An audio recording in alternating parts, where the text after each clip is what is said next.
So this is just a quick breakdown of the different membership schemes that are available within GMS. We have the anniversary, join date, and subscription.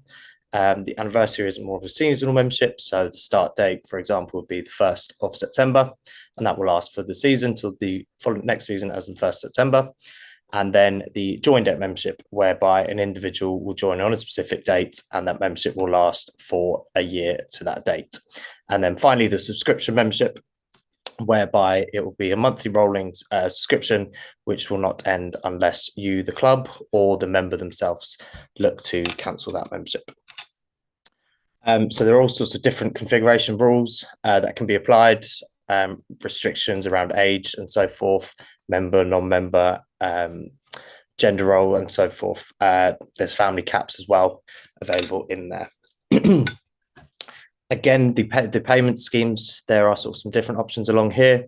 So you can have a paid in full membership, you can do monthly installments, and so forth. You then have the use of online and offline memberships. So memberships can be taken through the system that are not available for the public to view. So the finance side of the system's general simple setup. We'll go through some of these in a bit more detail later on. But how we then settle the payments to the clubs for credit card payments and direct debit are both bi-weekly. So they'll be taken through the system and then settled back to you. There is a transaction fee to cover the costs of those, which are detailed below as 1.95%. And then there is a 10p charge for credit card payments for any payments that are under £10. This is an example of a finance dashboard. This is the inventory dashboard. So you've got finance and inventory. We're going to focus on both. We'll go look in a bit more detail on both of these, but this gives you a quick sort of snapshot of the data at your club. So you'll have outstanding amounts, you'll have direct debit failures and collection failures. Those can all be then drilled into to give you a bit more detail, such as the individual, the amounts and so forth. You'll also see settlement data along here as well. The schemes themselves, so you can set up an unlimited amount of schemes, and that is then through the inventory tab as well. The filters will be set to show you the current active and available schemes, but you can add the filters and look back through any old schemes that you have made inactive, previous schemes as well, if need be. So the setup then of the schemes themselves, we have first off the name and the description. We also have the use of budget codes. Now this comes more into detail we'll go into when we talk about the multi-bank accounts, which is a new feature available to clubs as of this year. You then have the pre-purchase window and end purchase window. So these allow you to allow your members to purchase the new membership for the upcoming season if you have an anniversary scheme, for example, 2 months prior to the start of that season. If, for example, you have the monthly subscription membership, there won't be that option because they'll just continue, that will continue rolling, as we said. You also then have the scheme type. So these are the 3 options that I mentioned earlier. We also then have type and category. Again, these are all predefined in the system already. So you then have the scheme start and scheme application start. So the 2 differences in this is the scheme start is the day the actual membership starts, and the scheme application start is the day that the membership can be purchased from. So the scheme application start is really only valid for the very first season, as when you first want people to be able to purchase that, whether that be a month in advance, for example. You've got the current status of when they put of the membership. So for example, if you no longer want to offer that scheme, you would change that to being inactive here. The available for online purchase and in stock are all again similar to the active and inactive, whether you want it to be available for the public or whether it is in stock or is currently in stock at the club. You then have the duration. So this specific scheme is for the duration is within years, and for the duration of 1 year, as you can see in the unit. These can all be altered as of how long you want. So some people may have a lifetime membership that they offer to specific individuals, and they may want that to run for the lifetime, as mentioned. So you then have membership fees. So some clubs like to take an upfront joining fee.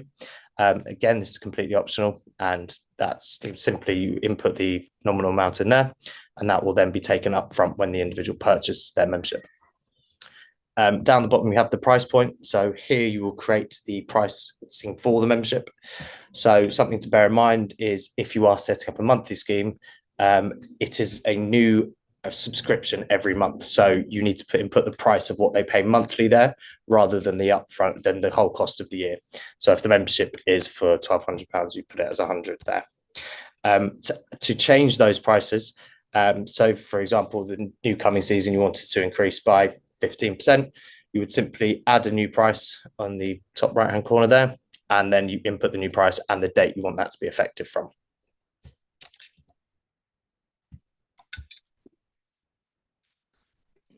In terms of the installments, so here we have an option to offer individuals to pay for their memberships in installments. You can select the number of installments there, which is the number of payments. You can give them the option to allow a single payment all up front, and you can offer a pro rata. So say, for example, I was to join in the middle of September, I could be given the option, if the club allows, for me to pay for the remaining days of the month rather than the entire month. But again, that's a commercial decision by the club. And then underneath, we also have the rules. So as I mentioned earlier, there is a long list of rules available to clubs for specific schemes. One thing I would say, if you are having any trouble with those rules, or you want a bit of help with those, I would suggest contacting us and letting us know kind of what your requirements are for that, and we can work out and help the best rules to help you with those schemes. So first thing that a club would need to do is to enter their bank details and to accept online payments and accept the terms and conditions. So prior to setting up, or whenever you want to be taking payments, you need to make sure that part is complete so that the payments can be taken online for you. We can also generate a free website for the club. So this is the website set up underneath. And again, there are some terms and conditions to accept along with those when you're inputting the bank details and creating the site. Again, if you need any guidance on those, we do have guides in setting those up. And then also we do have individuals who can help with any queries that you have going along. So this is an example of one of the websites and the membership schemes displaying on the website. It will give you a list of those.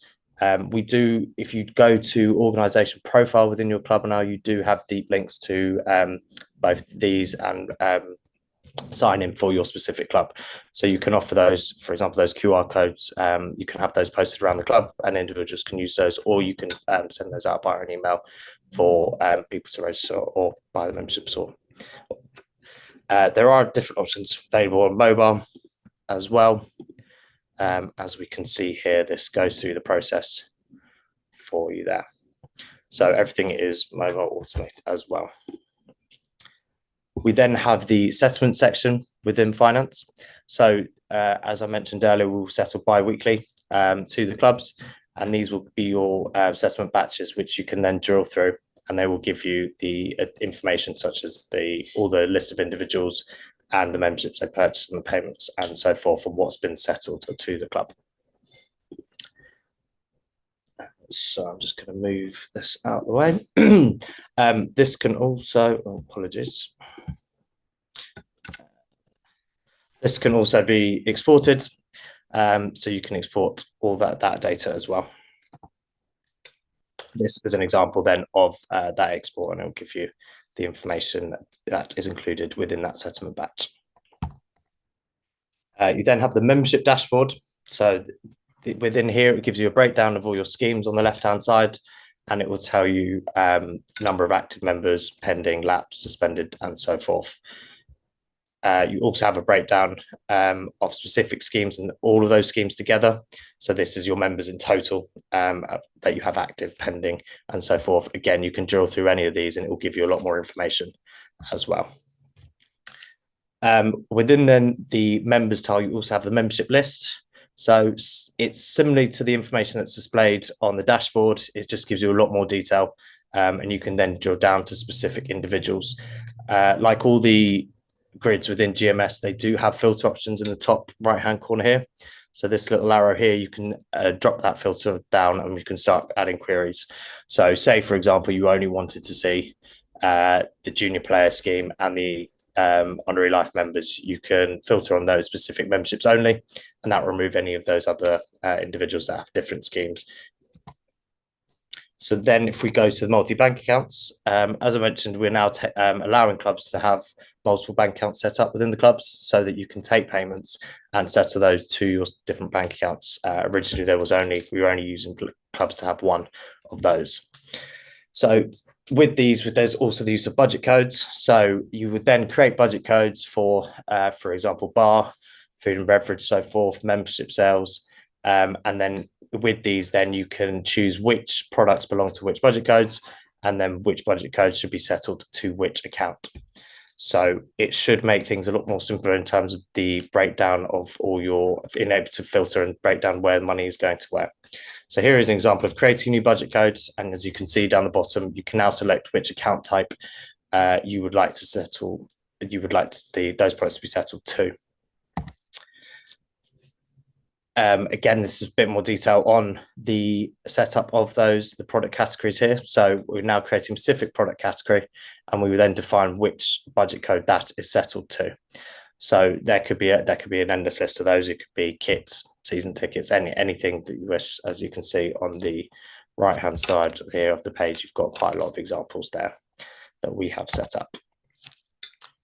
And then again, like we mentioned with the products there, you can choose which budget code. So for example, we do have clubs that have separate bank accounts for their mini and junior, and then they have a separate bank account for their senior subs. So they would have created a specific budget code, so senior and then mini and junior, and they would then select which scheme belongs to that budget code. Also with the settlement as well, it will tell you the account name to which account that you are settling to as well. It gives you that information further now. Again, this is an example of the export that I showed earlier with that information there. As I mentioned, there's a few additional features to go through as well. So we've got the point of sale linked within GMS now. This is an example of that point of sale screen. The sign in as a cashier, and the use of bar tabs, the checkout process, which will give you the individuals and an image of the individual, what payment method you're taking, and so forth, along with discounts you can set to the club. So, for example, you can have members get a discount on certain products on the bar, and so forth, or some products are only available to members. The report side of this, you can then export all that information as well. So that can show you the information that's been taken through the system there, as well as then the venue booking side of things, which again is an additional sort of feature available to clubs. So you can set up specific venues such as clubhouse, pitches and so forth that can be booked out by the members or by the club administrators. The final thing we can show you is also access control. So some clubs have specific areas for members only, such as gyms or clubhouses, for example. These could be unmanned doors that can also be scanned as a member. And it can also, as you can see here, some entries have been denied, some granted, and so forth, dependent on the requirements. This does link then to a new feature that is coming to clubs for the start of the season, which is a digital membership card. So members will be able to have a membership card within GMS. Anyone that purchases a membership through GMS will then be able to push that to their Google or Apple wallet. So this can then be used. Some clubs have asked for it to be used in local areas to prove that they are a member rather than having a physical card. And then some of the clubs that we work with, like the point of sale, will use that card and just scan that on the till. And that will then offer things like member discounts and so forth. So that is a very quick sort of run through some of the features there in finance and membership and the additional features there. And now over to you guys for any questions.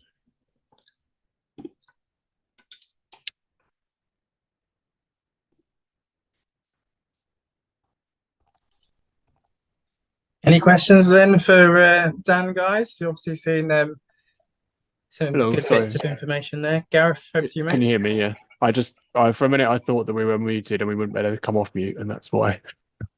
Um, you mentioned the memberships with an anniversary or rolling months. We've already set up with things like player membership, and I noticed that whoever did it put the year on the name of the membership, but it's still set as anniversary, so it was then showing as available for the next year. And I wondered what the recommendation was to have one a bit like that Royal Wilton Bassett one, and you do it year by year, or to make it inactive and create a new one each season. I mean, it depends. It depends for you guys, really. If the membership is going to stay the same, such as the information and the offering, and the only thing that you envisage changing is the price of the membership, I would suggest removing the year, because then if you, for any reason, you do need to up the increase of the price, you just simply add a new price onto that, and then that scheme can continue to be used. Rather than having to go in each year and having to make it inactive and then creating a new one, simply for less admin time for you guys. Okay, thank you. Can I ask a question? I've just put something in the chat box. Can we upload data? So can we upload members who've paid their subs, perhaps cash or across the bar, and upload them into the membership schemes? So how do we do it? Yes, you can manually, as an administrator, you will be able to, when you go through to if you go to an individual's record, so you find the individual in GMS, and then you go to buy membership, you would select the membership that they've purchased. And then in the payment options, you do have, you'll have a list, I believe it's direct debit card, cash or other. And then, so you simply select the option that you want to use. And generally, I would suggest if you are doing that, there's a little comment section underneath, and I would just put a note in there, just for memory that, individual paid on the bar, for example. The only reason for that is, say, for example, in 2 years' time, if you wanted to query anything, there's a note against it that you're aware, and if someone else took over the role and they didn't know why it wasn't put through that way, at least that way they have that information. Is there any way of uploading information from a CSV or spreadsheet? Not currently. It's something that could potentially be done. I think with we'd have to look at it on a case-by-case basis. So if it's something, I'd recommend if you contact our club payments at First-Sports with your query on that one, we'll be able to give you a bit more information on that. Thanks. Brilliant. Thank you.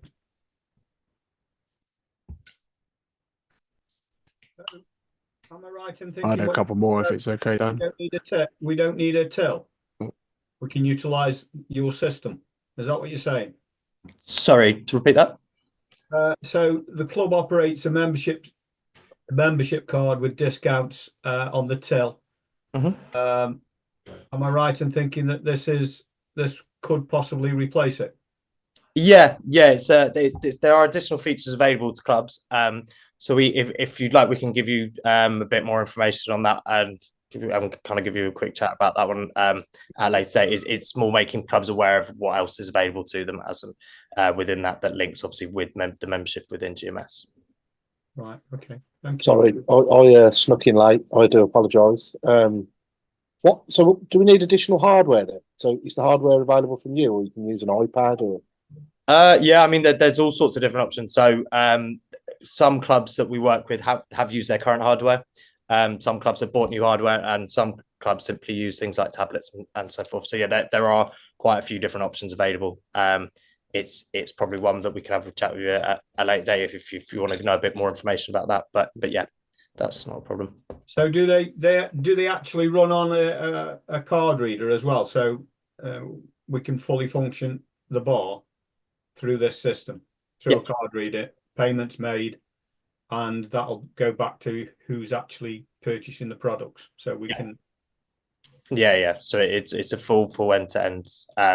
So yeah, there's probably, I believe, between 20 and 30 clubs that currently use it for their bar, their events, the lot currently, yeah, and it all links them with their membership that they purchase through GMS. And so, for example, if I pay on a monthly subscription and I haven't paid my membership this month, if I go to the bar, I don't get my discount on the bar. So they've found it works quite quickly because I'm currently not active. Yeah, discount. Yeah, you're right. Okay, wow. Yeah, you're moving Sorry, into another one from me. you're moving into a totally different area now, aren't you? By the looks of it. Well, it's something that we've been looking to work with clubs for quite some time. It's probably the last sort of 4 or 5 years, and I think the aim is to be sort of getting it so that it works very well for rugby clubs, and because obviously each one is different. We've got some that very big clubs, very small clubs, and I think it's just finding the right balance. But yeah, it's the aim is to be able to offer something that works and less sort of systems for clubs to use. Because obviously, if you're already putting your memberships through GMS, it seems silly to then go to another provider to then update that information and so forth. So yeah, that's our aim with that one. Is there somebody that could visit the club and go through it individually? Yeah, absolutely. I mean, generally we do a quick online call first, so we can set that up and go through and show you how that would look. But yeah, that's not a problem. If you'd like us to get in contact, we can do. For functions and stuff, can you send out like a payment link for deposits, etc.? Yeah, so you can set up you can set up venues that can be visible to the public. So some clubs have it as a diary view where they can go and members can go and look and see what's available. Some have it whereby you can show your interests and register interests, and then the club will be notified of that. And then others have it set up whereby you can just pay for and to book it out there and there. So that again, we can sit through and go through and show you all of those if that's something you'd like to see. Absolutely.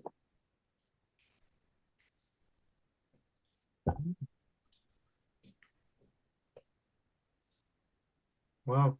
Dan, I spoke to support a few times about the price of memberships and the ability to change it by a member. Talking here really about donations to a club as opposed to a membership. I'm sure many clubs, for financial reasons, take donations as opposed to memberships, and they're very different for tax purposes. Yeah. And I just wanted to double check that I was correct in my understanding that if it's going to be a donation, it needs to be a product, not a membership. And then you might just have to set up a almost shell membership that you add them to, so you have a list of them if you do need to contact them. Because a lot of people are saying, oh, we can't change the donation and we want to donate more, which is obviously a good thing. And we don't want to be losing out because we're trying to push them on GMS instead of just a standing order or something. Yeah, I mean, I'll double check that with you, but you can set up products that can be for the member, they have to be specific guidelines, but you could add, for example, so price guidelines, so 5, 10, 15 or so forth, but you could add the ability for them to edit the quantity. So if they wanted to do 150, for example, they could do 3 times the quantity of 3 for £50 deposit as the options, or donations rather. So what I suggest with that one is what I'll do is I'll send you a quick email after this, and if you can just give me sort of how you'd want to set it up and those options, and then we can take a look and come back to you guys and show you how the best to handle that. But you can filter. So for example, you can go within the finance grid and then filter on the products themselves. So rather than assigning them a free donations membership, you can filter by anyone that's bought that product. So you can get the list of those individuals without making them buy a zero cost membership as well. But what we should do is just double check that I've understood fully what you're looking to do, and then help assist with that. What product support have you got For Backroom? 24/7?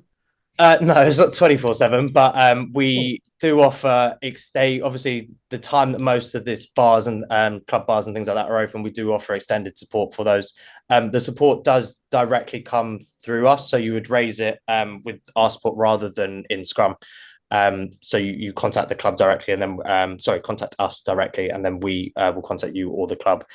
But yeah, it's extended hours support, obviously, because of when those when you're open for those sort of hours.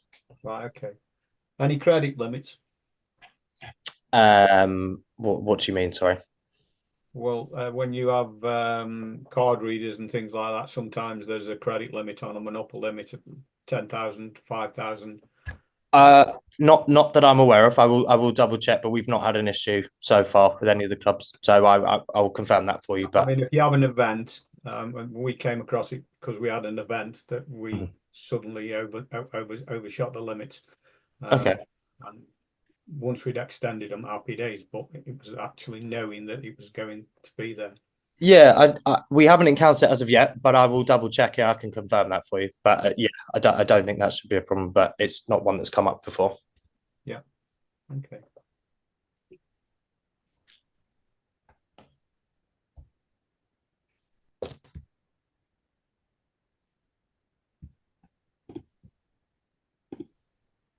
Any further questions for the team at all? I'm quite interested, but obviously I'll just get an email out or whatever after and go through pricing, etc. Do we have to have membership going through this system, or Yeah. is that part of it, or can you buy into half of it, or? No, I mean it's the membership is obviously the only cost is the online transaction fee. You don't have to use it. Obviously, the benefits are there that it links with the fact that you can get discounts for members and things like that as a product. But no, there's no requirements for any clubs to use any of these features. Is there any monthly fees?